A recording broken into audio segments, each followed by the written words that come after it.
My name is Ese-odo Kekemeke, lecture chairman of the Ondo State chapter of the All Progressive Congress on the 26th of April, some 10 days ago.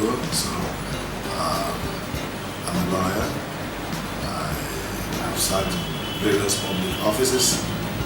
First, I was a minority leader of the whole of Ondo State House of Assembly, 91, 92, 93. I became pioneer chairman of the National Examination Council in 2001. I was Attorney General of Ondo State between 2003 and 2004. In 2005, I had become Commissioner for Works and Housing, and eventually ended up in 2007 as Secretary to the Ondo State Government. I did serve, apart from my pioneer chairmanship of the National Examination Council, I served also as a member of the Niger Delta Technical Committee that harmonized the various reports on the Niger Delta agitation and gave a technical report to the Nigerian government as to how it ought to pursue the challenges of the Niger Delta. I headed the committee that actually worked on the paper that created the Niger Delta Ministry.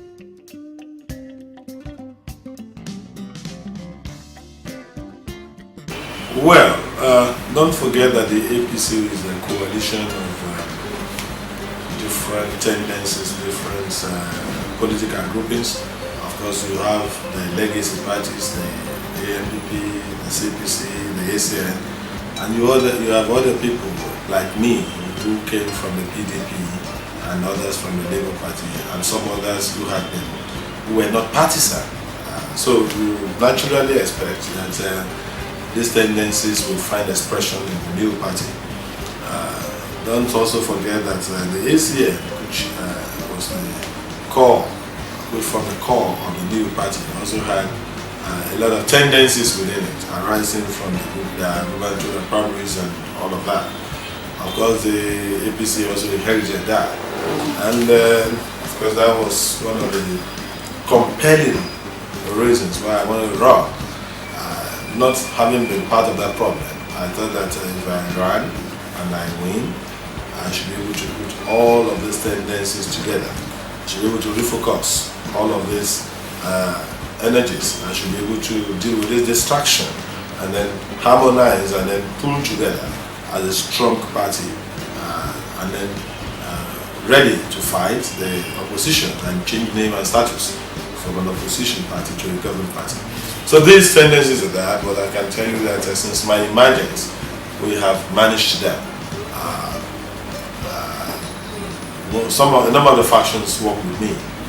The Professor Brofist faction, the llaje faction, Mrs. Anifubushi faction work with me.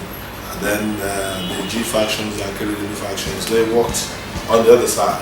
But since after my emergence, I've been able to talk to them. I talk with them, they have congratulated me, and we communicate. As I speak with you, I have a letter from Chief Mr. Akeredimi congratulating me and pledging support for my leadership of the party. So we're welding all of that together. And I can assure you in a short while, all of us will be on one page, working together as a party to ensure that we contribute substantial votes into the APC victory that is inevitable in presidential elections, and also win considerable number of seats there in the House of Assembly and the National Assembly.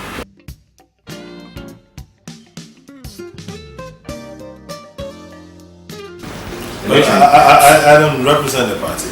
I don't speak for the party because as a party we are yet to sit down and say, after the consultation with leadership, and say this is the position of the party. So whatever I'm going to speak to you is my position as Hon D I Kekemeke. My personal opinion is that that election has no business being inconclusive. My personal opinion is that if, yes, because of the narrow gap between the PDP and the Labour Party, they needed to do any election, it should have been elections that are Ward 2, where elections did not only those 12 units. For the other units that INEC is talking about, I think it is wrong because those results have been cancelled. We have cancelled the results in various units and we have computed those results into the ward results, and every ward now has a result. In other words, you have moved from Ese-A to Ese-B. Okay. At Ese-B, you have announced or declared that these results have been cancelled. You have gone ahead to compute Ese-B without these results. So at that point, that position is only reversible in a tribunal. You have gone to even compute some into Ese-A to HC. So at that point, INEC can no longer reopen what it has closed. Once INEC takes a decision, it's only a tribunal that can reverse that decision. But INEC could go ahead and say, yes, this election is inconclusive because due to no fault in Arugu Ward 2, where there are 12 units, elections didn't hold. Because of this closeness of these figures, let us go there and conduct elections. I think that's the only fair thing. To start to think up, to start to wake up dead units and begin to talk about 65 units is for me not logical. It's for me manipulating.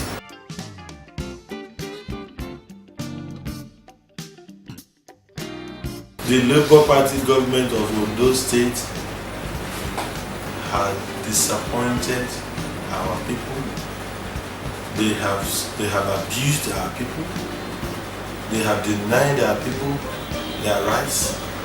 They have frittered away the commonwealth of our people. They killed the super. Our money they frittered away. Where is the mother and child hospital in the Bokoda? Where is the mother and child hospital in the Bekebo? Where are the schools in the llaje?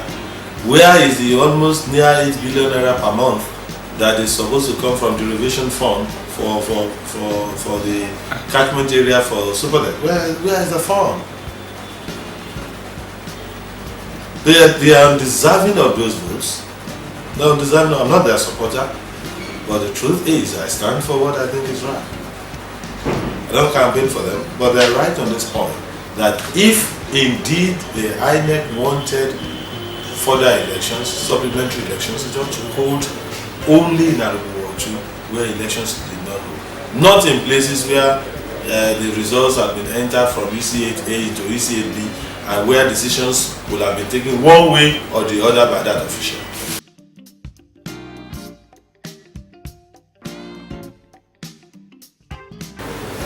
Take Igbokoda Ese-odo Road. The previous administration of which I was a part continued with the contract, although it reversed it, that the Adeforati administration conceptualized.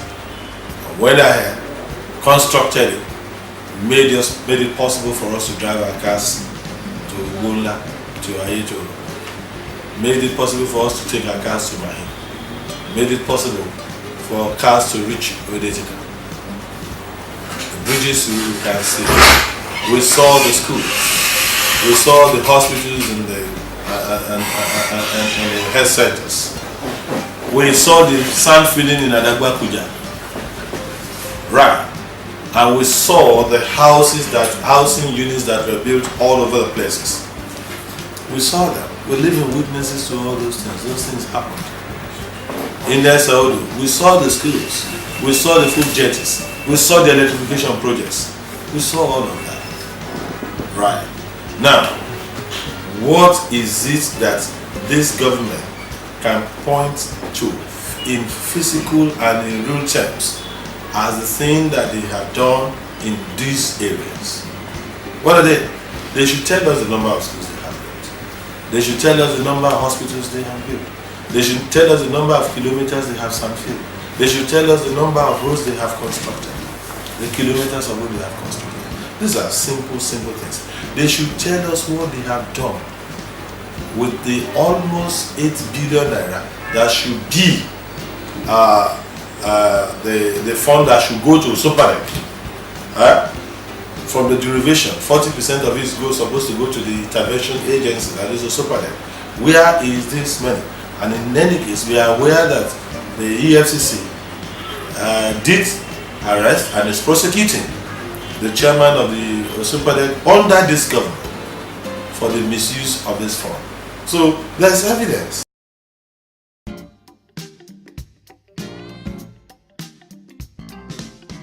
Like to know, Ondo State is part of Nigeria. The APC has a national agenda, a national program, a national manifesto. But like all progressive parties all over the world, the people are the center of his program. The people are the kernel of his actions and inactions. And it's all about social services to the people. Delivery of perfect social services to the people. Think in terms of education, free education, affordable education, quality education for them. Health services, make sure that the people have health services and hospitals are within their reach and are affordable, if not free. Infrastructure, build infrastructure so that you can build roads and the people have power, electricity to do business, all of that. And to provide security, ensuring that the people are safe and secure. This is a primary responsibility of government. And then making sure that there is cohesion among the various ethnic nationalities that make up our country. So this is all the program of the APCs. But of all of this, the totality of it is that the people are at the center. It is people-centered, it is people-oriented, it is people-concerned. It's about passion for the people. We live for the people. Government is about the people, for the people, and their good. It's about developing the land and our people. And that is what the APC represents. And one can, without any doubt, say that this has been done in a number of states where we have APC governments running. Look at the wonderful job that is being done in Osun in the areas of education and the areas of agriculture and in the areas of infrastructure, despite the little resources. Look at what is being done in Lagos. Lagos is moving now from a slum into a modern city, to a modern city. Look at even Ogo. Look at what has happened. These things, it's not about market stalls by the roadside. It's not about building roundabouts. It's about concrete things. And even the blind know that when you are going to Lagos, that is constructed. Somebody asked me whether that is done by federal government. I said no. It's been done by state government. And in Ekiti here, people complain that people within the neighboring towns complain a lot that the roads get bad when you enter Ekiti, when you enter Ondo, but that when you are entering Ekiti, the roads are good. Go to Barauke and Barauke there. You will see what I mean. Just take a drive. By the time you drive the Ondo portion, the road isn't good. But by the time you enter the Ekiti portion, the road becomes good. So that's an idea of what the progressive governments are doing under APC and what we yearn for in Nigeria and here. So it's about the people. Government must just be for the people.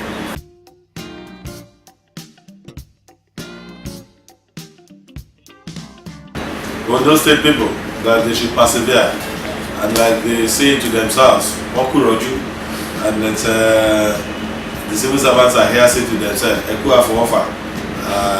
What we are saying to them is that change is coming.